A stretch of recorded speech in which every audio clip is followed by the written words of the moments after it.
Joining us tonight for KREM 2 News 10 at 10, where we give you more news in less time. I'm Cody Proctor. Let's get started tonight with a look at your forecast. Today we cracked 50 degrees with plenty of sunshine, but this weekend, get ready for the winds to shift.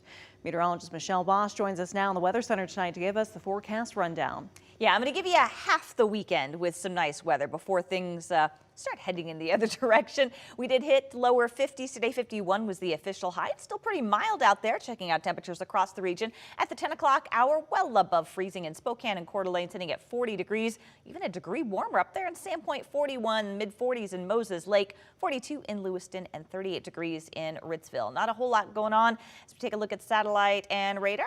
A few clouds to our northwest. That's actually the direction our next storm system is going to be coming from, but it won't get here until Sunday, so we should squeeze out another dry day with mild temperatures on Saturday. Saturday night into Sunday, the heavy snow arrives for the mountains. Winter storm watch is in effect for the Cascades and the northern Rockies. Could see 1 to 3 feet over the Cascades, 1 to 2 feet out at places like Lookout Pass. That's of course above 3,000 feet. Also wind gusts up to 55 miles per hour. We won't get the snow here in the lower elevations. It'll still be very mild over the weekend, but we will get the wind. So wind advisory goes into effect Sunday afternoon at 2, but it's expected to get really windy by late afternoon and early evening. That's probably when we'll see our peak winds. Short-term forecast, though, keeps the weather quiet. Maybe a little fog tomorrow morning, but should see some afternoon sunshine with a high near 50. Another mild day on Sunday, but that'll be accompanied by lots of wind and a little bit of rain. New into our newsroom within the last couple of hours, the Washington State Patrol is asking for your help finding a missing Indigenous teen. Take a close look at your screen right here. This is 16-year-old Emmeline Meyer. She was last seen around dusk today at the Circle K in Airway Heights. She was also last seen wearing a light-colored poncho, light pants, white shoes with a white and black roller bag. You're asked to call 911 immediately if you have any information. Also new tonight, a man's now charged after he allegedly made a weapon out of pens and rubber bands and attacked someone during a flight from Seattle to Las Vegas last month. Newly released court documents show the suspect, Julio Lopez, took a couple of pens and wrapped rubber bands around them before attacking a man seated across the aisle. Court documents say a witness told investigators the suspect was fidgety during the flight. About 30 minutes before landing in Vegas, the suspect went into the bathroom and when he got back, attacked the man. Lopez is charged with 1 count of assault with a deadly weapon. The recent string of violence on domestic flights has left some concerned. Based upon just the sheer number of incidents we've been seeing over the past few years, is that we really do need a new approach to airline safety. Now, the number of unruly passengers is on decline after peaking in 2021. However, these incidents are still double what they were before the pandemic. Let's turn now to Night Beat for a quick look at the day's top stories. New tonight, a U.S. Court of Appeals panel declined to delay Idaho's scheduled execution of Thomas Creech. A judge sentenced him to death for the murder of a fellow inmate back in 1983. He's been on death row for about 4 decades. He's also been convicted of 4 other murders and admitted to dozens more. Creech's attorney argued they need more time to pursue a claim that his death sentence should be set aside because it was issued by a judge, not a jury. A judge denied that claim. Creech is set to die by lethal injection Wednesday. Well, keep an eye out for a wanted Spokane man who's considered armed and dangerous. David Cato's suspected of several home burglaries. He's wanted on 2 felony warrants for burglaries and possession of a stolen vehicle. U.S. Marshals are offering a $3,000 reward for any info leading to his arrest. And there's been a lot of talk about the potential health effects of PFAS in the drinking water out on the West Plains, but it can be hard to know where to get accurate information and what to do with it.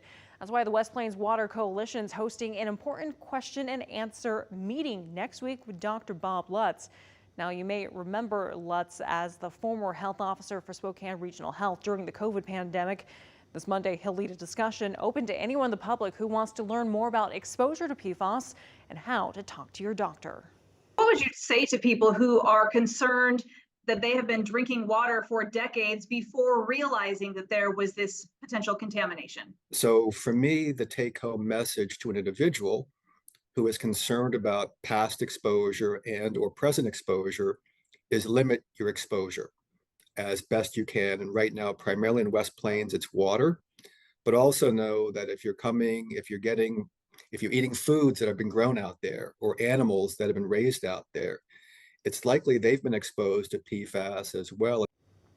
That meeting starts at 7 in the evening this coming Monday at the Hub in Airway Heights.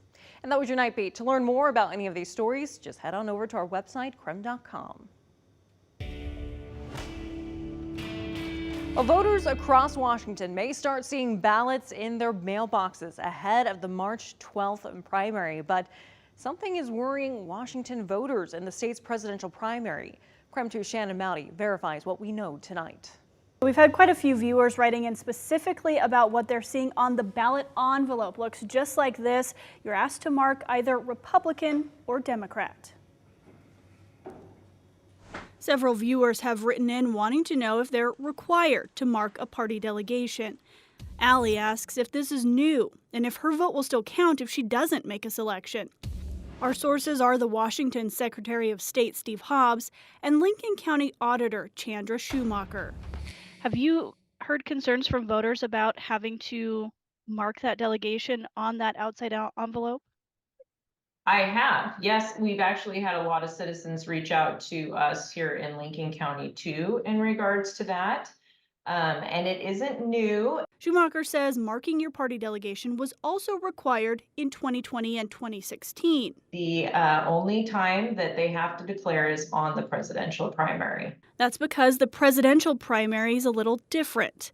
The Washington Secretary of State's office says this type of primary is a way for voters to help political parties choose presidential nominees. In order for the parties to get a really good, clear vote, they want the person to pick a party and then vote for that party. It's an internal party process, and this is backed up by the U.S. Supreme Court. So people get angry, they contact the Secretary of State's office, their county honor, get mad. Your marked party delegation must match the party of the candidate you vote for on your ballot. According to the Secretary of State's office, you must mark the delegation box on the envelope for your vote to count under state law. But your party selection will be removed from your voter record 60 days after certification.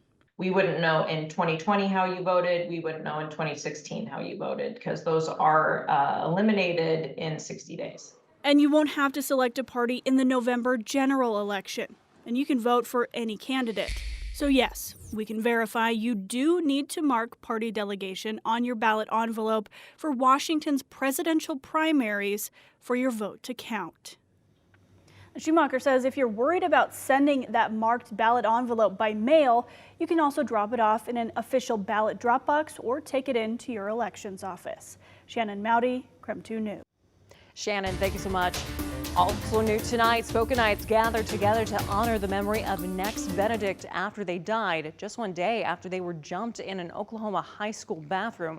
In a case that's captivated the nation, local police say preliminary information suggests the 16-year-old did not die as a result of injuries from the fight. The teen's family has said Nex was bullied because they were non-binary. Local advocates spoke to KREM 2 on their message. We need community, we need allies, we need people who will stand for us in the hard times and to show up. And as you can see, we had quite a good showing today. A statement from police said the investigation is open and they're waiting for the autopsy and toxicology reports to come back from the coroner. The Biden administration announced a new round of economic sanctions on Russia. This is in response to the death of Russian opposition leader Alexei Navalny and Russia's war in Ukraine. On the eve of the 2-year anniversary since Russia invaded Ukraine, the administration announced its largest round of sanctions to date, targeting companies linked to Russia's war effort, such as the company that makes the steel used in Russia's attack helicopters. The sanctions also include entities outside of Russia, including China and United Arab Emirates. I don't think it's going to stop Russia's war fighting. I do think it's going to undermine the economy over the long term. The U.S. also sanctioned 3 people in response to the death of Russian opposition leader Alexei Navalny. The president's also imploring the U.S. House to pass much-needed aid for Ukraine. The White House says the war-torn country's having to ration ammunition and equipment. And that was your KREM 2 News 10 to 10, where you get more news in less time.